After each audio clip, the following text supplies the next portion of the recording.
Dear students, Ampere law is an important tool for finding magnetic field due to a given specific current distribution.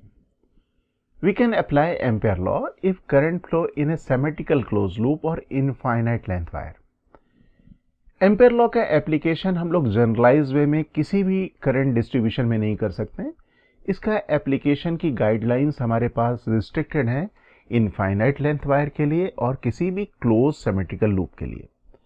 अगर हमें finite length के current carrying wire की वजह से किसी given point पे magnetic field अगर मालूम करनी है तो हम लोग यूज करते हैं बायो-सावर्ट लॉ। उस सिचुएशन में हम लोग एम्पियर लॉ यूज नहीं करते। ओके, क्यों नहीं यूज करते हम लोग डिस्कस करेंगे। In this section we will learn how we can apply Ampere law in case of finite length current carrying wire. लेकिन इसको डिस्कस करने से पहले हम लोग यहाँ पे कुछ इंपॉर्टेंट पॉइंट्स एम्पियर लॉ के रिगार्डिंग रिवाइज कर लेते हैं। According to Ampere law, for any close loop the close linear integral b dot dl is equal to mu naught times net steady current enclose by the loop.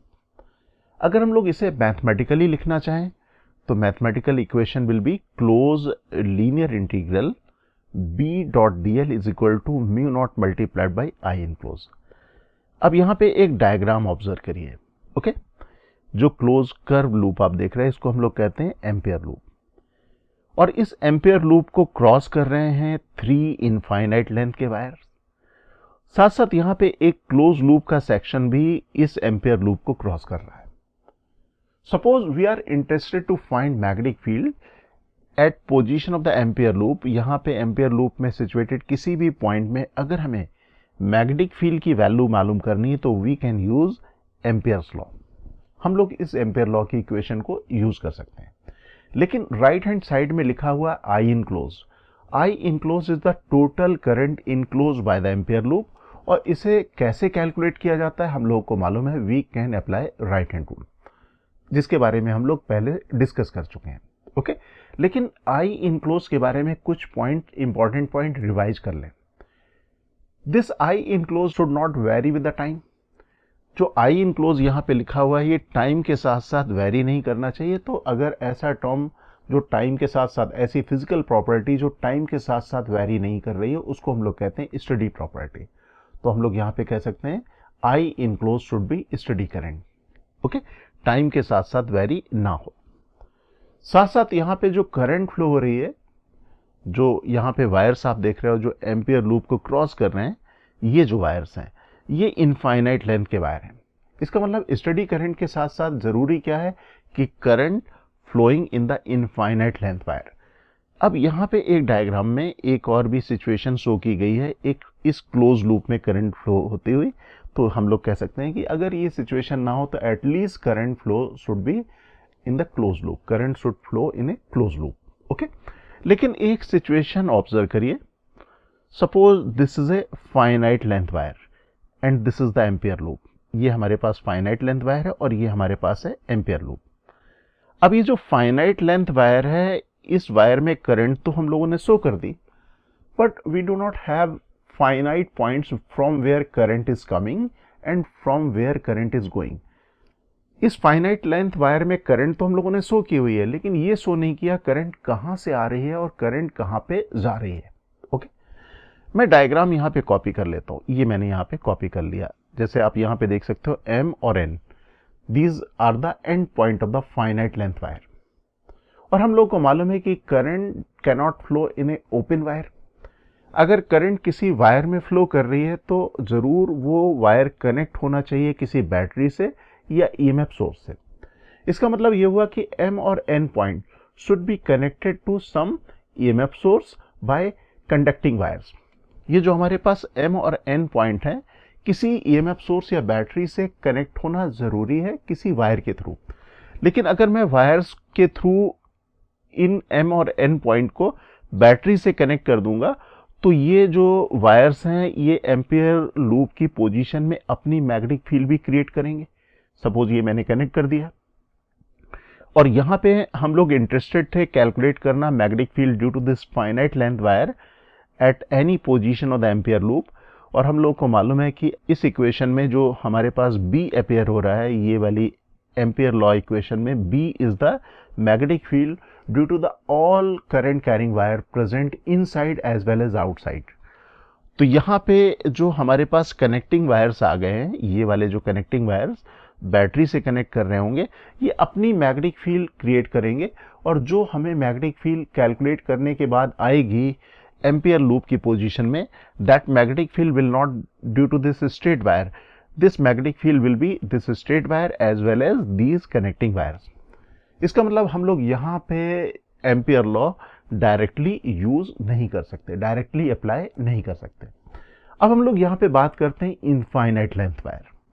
अब infinite length wire अगर ये होता जिसकी length बहुत ज़्यादा होती तो अपने आप तो करंट फ्लो नहीं होती, उस वायर को भी हम लोगों ने कनेक्ट किया होता किसी ईएमएफ सोर्स के थ्रू, किसी बैटरी के थ्रू। तो अगर मान लो कि ये इनफाइनाइट लेंथ का वायर होता और हम लोगों ने कनेक्ट कर दिया होता बैटरी के थ्रू, तो ये जो कनेक्टिंग वायर्स हैं इनकी डिस्टेंस जो एम्पियर लूप से बहुत ज़्यादा हो जाती, और अगर ये बहुत ज़्यादा डिस्टेंस हो जाती तो इनकी मैग्नेटिक फील्ड जो क्रिएट होती एम्पियर लूप की पोजीशन में वो निग्लिजिबल होती। इसका मतलब ये जो वायर्स जो हम लोगों ने कनेक्टिंग वायर्स शो किए हुए हैं, ये एम्पियर लूप की पोजीशन में बहुत कम मैग्नेटिक फील्ड क्रिएट करते अगर ये वायर इनफाइनाइट लेंथ का होता। ओके, इसका मतलब अब हम लोग यहाँ पे कह सकते हैं कि we can apply Ampere law for the infinite length current carrying wire. Finite length के वायर में हम लोग यहाँ पे एम्पियर लॉ अप्लाई करेंगे तो बाहर के जो कनेक्टिंग वायर्स हैं वो एम्पियर लूप की पोजीशन में अपनी मैग्नेटिक फील्ड क्रिएट करेंगे, तो हमारे पास सही रिजल्ट नहीं आएंगे। तभी हमारे पास ये वाला जो पॉइंट आया हुआ था, ये वाला जो पॉइंट आया था कि current flows in the infinite length wire, this is correct. और यहाँ पे स्टडी करंट टाइम के साथ साथ वेरी ना हो, अदरवाइज हमें एक रियल वैल्यू उसकी नहीं मिल पाएगी। ओके, तो इतना हम लोगों ने यहाँ पे रिवाइज कर लिया कुछ इंपॉर्टेंट पॉइंट एम्पियर लॉ से रिलेटेड। अब हम लोग यहाँ पे एक इलस्ट्रेशन लेंगे, उस इलस्ट्रेशन में लर्न करेंगे कि एम्पियर लॉ फाइनाइट लेंथ के करंट कैरिंग कंडक्टर के थ्रू कैसे अप्लाई करें। ओके, तो चलते हैं इलस्ट्रेशन पार्ट में। In this illustration it is given a conductor carrying current 60 ampere is in the form of a semicircle Mn of radius capital R lying in XY plane with its center O at origin as shown in the figure। आप यहाँ figure follow कर सकते हो। Figure में semi circle show किया हुआ है bold blue colour से, radius is capital R, current है 60 एम्पियर, और इस सेमी सर्किल का जो सेंटर है ये कोइंसाइड कर रहा है ओरिजिन के साथ। The plane of the screen can be taken as a XY plane, और जो Z axis है वो है perpendicular to the plane of the screen and towards you. Okay, and in the question we need to find the magnitude of closed linear integral B dot dl for the circle x square plus z square equal to 3r square lying on xz plane due to the current in the semicircle wire। तो यहाँ पे circle हमें given है x square plus z square equal to √3r whole square, that means radius होगी √3r। यहाँ diagram में भी बना हुआ है। तो ये जो सर्किल है यहाँ पे क्लोज लूप बन रहा है, इसे हम लोग कह सकते हैं एम्पियर लूप। तो इस एम्पियर लूप के लिए हमें यहाँ पे close linear integral B dot dl की वैल्यू कैलकुलेट करनी है। ओके, तो मैं डायग्राम यहाँ पे कॉपी कर लेता हूँ, ये हमारे पास हो गया diagram. And we know we can apply ampere law in case of a closed loop or infinite length wire, but in our situation जो डायग्राम दिया हुआ है, this is neither current is flowing in the closed loop or infinite length wire। हमारे पास यहाँ पे finite length का semi circular wire है, ये infinite length भी नहीं है और ना ही हमारे पास closed loop है। अब अगर ऐसी सिचुएशन में हमें यहाँ पे एम्पियर लॉ यूज करना है तो हमें कुछ मैनिपुलेशंस करने होंगे, कुछ चेंजेस करने होंगे। इस वायर को इनफाइनाइट लेंथ का तो बना नहीं सकते हैं, हाँ क्लोज लूप जरूर बना सकते हैं। So let us make the close loop, और क्लोज लूप अगर बनाना है तो मैं M और N को ज्वाइन कर देता हूं by the straight current carrying wire. तो मैं यहां से एक कंडक्टिंग वायर से ज्वाइन कर दूं Mn को इस तरह से। तो अब ये XY प्लेन में एक क्लोज लूप बन गया जिसमें करंट फ्लो हो रही है यहां पे काउंटर क्लॉकवाइज सेंस में। Now we are in position to apply ampere law. So let us write ampere law. Closed linear integral B dot dl is equal to mu naught multiplied by I enclosed. ये हमारे पास है ampere loop, और इस ampere loop के plane को cut कर रही है ये करंट है, ये करंट सपोज आई है तो ये हो जाएगी माइनस आई, क्योंकि करंट की डायरेक्शन अपोजिट है। एक करंट अपवर्ड डायरेक्शन में जा रही है, दूसरी करंट डाउनवर्ड डायरेक्शन में जा रही है। That means I inclose will be zero. That means in this equation right hand side should be equal to zero.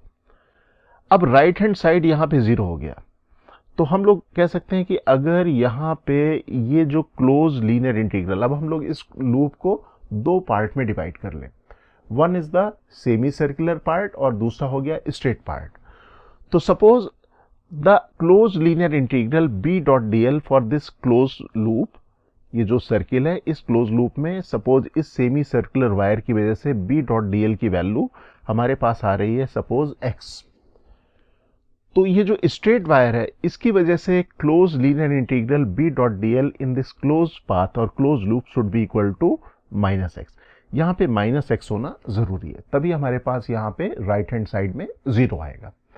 अब ओरिजिनल डायग्राम मैं लेता हूँ, कॉपी करता हूँ। ये ओरिजिनल डायग्राम मैं यहाँ पे कॉपी कर लेता हूँ। ये मेरे पास हो गया ओरिजिनल डायग्राम, और अब हम लोग यहाँ पे यूज करेंगे प्रिंसिपल ऑफ सुपरपोजिशन।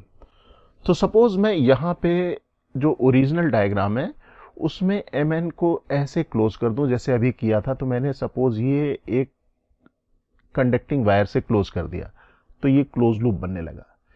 लेकिन इसी पोजीशन में मैं एक दूसरा कंडक्टिंग वायर रख दूं, ये एकदम इसी पोजीशन में, just very near to each other, लेकिन इसमें करंट की डायरेक्शन में अपोजिट कर दूं, तो हम लोग कह सकते हैं कि ये दोनों वायर इस सर्किल में, जो क्लोज लूप जो एम्पियर लूप हम लोग कह रहे हैं, इस सर्किल में net effect of the magnetic field zero देंगे, because current flowing in these two wire is opposite, equal opposite, दोनों में इक्वल अपोजिट करंट अगर फ्लो हो रही है तो यहाँ पे इस सिचुएशन में कोई भी पॉइंट अगर मैं लूंगा तो वहां पे मैग्नेटिक फील्ड की वैल्यू जीरो होगी। दैट मीन्स यहाँ पे जो इफेक्ट आएगा close linear integral B dot D L वो जीरो आएगा। इसका मतलब अगर मैं यहाँ पे ये दोनों वायर्स जोड़ देता हूं तो इस स्ट्रक्चर में कोई भी चेंजेस नहीं आने वाले। तो मैं यहाँ पे डायग्राम अब कुछ इस तरह से इसका ड्रॉ कर देता हूँ। ये मैंने दोनों वायर्स यहाँ पे ड्रॉ कर दिए। And we know close linear integral for this close loop, अगर मैं इस क्लोज लूप की बात करूं तो हम लोग इसको प्रूव कर चुके हैं कि इस पार्ट के लिए ये जो हमारे पास आया था क्लोज लीनियर इंटीग्रल, इसकी वैल्यू जीरो आई थी। तो ये जो हमारे पास वायर है, जो स्ट्रेट वायर मैंने यहाँ पे कनेक्ट किया हुआ है, अगर इसमें करंट नीचे की तरफ डाउनवर्ड डायरेक्शन में फ्लो कर रही थी तो ये था close linear integral B dot D L equal to minus x. लेकिन इसमें करंट की वैल्यू है, करंट की डायरेक्शन है अपवर्ड डायरेक्शन में। इसका मतलब यहाँ पे क्लोज लीनियर इंटीग्रल, अगर मैं अकेला स्ट्रेट वायर को कंसीडर करूं तो इसकी वजह से क्लोज लीनियर इंटीग्रल अगर ये जीरो होता तो ये वैल्यू हमारे पास हो जाएगी एक्स। ओके, ये हम लोगों ने यहाँ पे सुपरपोजिशन प्रिंसिपल यूज किया। हम लोग यहाँ पे ये भी डिस्कस कर चुके थे कि इस पार्ट के लिए, because of this part, close linear integral over this close loop equal to x, और यहाँ पे ये माइनस एक्स, तो यहाँ पे स्ट्रेट वायर की वजह से एक्स। इसका मतलब अगर मैं एक्स की वैल्यू इस स्ट्रेट वायर की वजह से कैलकुलेट कर लूं बिकॉज ऑफ दिस वायर, तो वही वैल्यू होगी हमारे पास इस सेमी सर्कुलर वायर की वजह से। दैट मीन्स अब हम लोग यहाँ पे केवल अपना जो डायग्राम है स्ट्रेट वायर का यहाँ पे प्लेस कर देते हैं। ये मैंने यहाँ पे प्लेस कर दिया, और यहाँ पे हम लोग सर्टेनली कह सकते हैं कि close linear integral B dot D L equal to x. That means ये वैल्यू अगर मैं एक्स की वैल्यू कैलकुलेट कर लूंगा इस स्ट्रेट वायर के लिए, और वही वैल्यू हो जाएगी इस सेमी सर्कुलर वायर की। और हम लोग अगर यहाँ पे ये वैल्यू कैलकुलेट करना चाह रहे हैं तो magnetic field created by the straight wire at each and every point on the Ampere loop, हम लोग अगर कैलकुलेट करना चाहें मैग्नेटिक फील्ड की वैल्यू इस एम्पियर लूप में because of the straight wire, तो हम लोग वहां पे यूज कर सकते हैं concept of Biot-Savart law. Okay, Biot-Savart law से मैग्नेटिक फील्ड हम लोग कैलकुलेट कर सकते हैं √3r डिस्टेंस पे, क्योंकि ये सर्किल है तो √3r डिस्टेंस पे मैग्नेटिक फील्ड की वैल्यू इस स्ट्रेट वायर की वजह से कैलकुलेट की जा सकती है। तो first of all let us calculate magnetic field due to the straight wire Mn at position of the Ampere loop, √3r distance पे कैलकुलेट कर लें। ओके, तो मैं डायग्राम यहाँ पे कॉपी कर लेता हूँ। इस वायर को Mn को मैं यहाँ पे प्लॉट कर लेता हूँ। This is wire Mn and we are interested to calculate magnetic field at a distance √3r। तो यहाँ से ये पॉइंट मैं बना देता हूँ P point and distance is √3r and we know this is the diameter of the semi circle की diameter है, that means this length should be equal to 2r, that means this should be capital R and this should also be capital R। ये value capital R और ये भी capital R होगी। Okay, अब मुझे calculate करना है magnetic field eight point P, तो मैंने इसको ज्वाइन कर दिया, P को एंड पॉइंट से ज्वाइन कर दिया। वी नो बायो-सावर्ट लॉ में हम लोग कुछ इस तरह से करते थे। एंगल्स भी मैं यहाँ पे डिफाइन कर देता हूँ, θ1 and θ2। We know this θ1 and θ2 magnitude wise जो होंगे वो इक्वल होंगे। अब हम लोग यहाँ पे magnitude of the magnetic field calculate करने के लिए बायो-सावर्ट लॉ का फॉर्मूला लिख दूँ, जो रिजल्ट आया था स्ट्रेट वायर का। This is B is equal to μ0I divided by 4πr sin θ1 plus sin θ2। अब हमें sin θ1 और sin θ2 दोनों मैग्नीट्यूड में इक्वल होंगे, इनकी वैल्यू कैलकुलेट करनी है।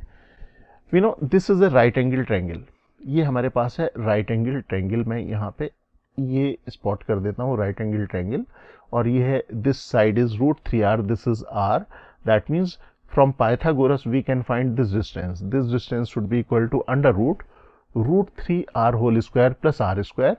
Calculate करेंगे तो ये वैल्यू आ जाएगी 2r.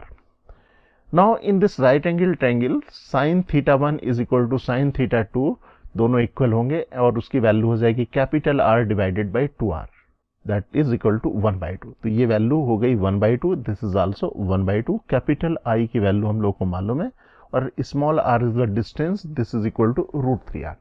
अब मैं इन वैल्यूज को सब्स्टिट्यूट कर देता हूं तो मुझे P पॉइंट में मैग्नेटिक फील्ड की मैग्नीट्यूड मालूम हो जाएगी। सिंप्लीफाई कर लेता हूं, μ0I divided by 4√3πr, this is the magnitude of the magnetic field created by the straight wire eight a distance √3r। That means ये जो एम्पियर लूप है सर्किल जो XZ प्लेन में लाई कर रहा है √3r रेडियस का, उसमें हर पॉइंट में मैग्नेटिक फील्ड की वैल्यू हो जाएगी μ0I डिवाइडेड बाई 4√3πr।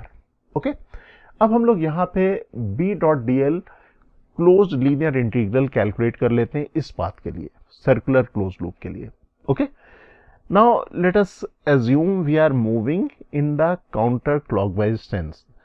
हम लोग काउंटर क्लॉकवाइज सेंस में मूव कर रहे हैं। अगर हम लोग मैग्नेटिक फील्ड की डायरेक्शन भी देखना चाहें तो ये काउंटर क्लॉकवाइज सेंस में आएगी टॉप से। तो अगर मैं यहाँ पे B.dl कैलकुलेट करने के लिए इस क्लोज लूप में काउंटर क्लॉकवाइज सेंस में मूव करता हूँ तो ये रिजल्ट हमारे पास हो जाएगा B, this is equal to μ0I divided by 4√3πr dot product dl, और यहाँ पे डॉट प्रोडक्ट में cos 0 हो जाएगा। ओके, तो मैं यहाँ पे लिख देता हूँ directly magnetic field multiplied by dl and we know μ0I divided by 4√3πr जो टर्म है वो कांस्टेंट टर्म है, तो मैं बाहर लिख सकता हूँ। अब ये क्लोज लीनियर इंटीग्रल आ जाएगा dl के साथ, और dl का close linear integral will be nothing but this circumference of the circle, और ये सर्कमफ्रेंस हो जाएगी 2π multiplied by radius of this close loop, this is equal to √3r। तो ये 2π मल्टीप्लाइड बाई √3r लिख दिया। r कैंसिल हो जाएंगे, √3 भी कैंसिल हो जाएगा, और कैलकुलेशन के बाद जो वैल्यू आएगी μ0I डिवाइडेड बाई 2। ओके, और I की वैल्यू हम लोगों को गिवन थी 60 एम्पियर, तो मैं वैल्यू रख देता हूँ, this is 60 ampere. μ0 multiplied by 30 या 30 μ0 की वैल्यू आ जाएगी, that means close linear integral B.dl is equal to 30 μ0। तो जो स्ट्रेट वायर के लिए क्लोज लीनियर इंटीग्रल B.dl की वैल्यू आई है 30 μ0, और ये जो वैल्यू जो स्ट्रेट वायर के लिए होगी वही same value will be for this semi circular wire. तो अब हम लोग यहाँ पे आंसर लिख सकते हैं, this close linear integral for the semi circular wire is equal to 30 μ0।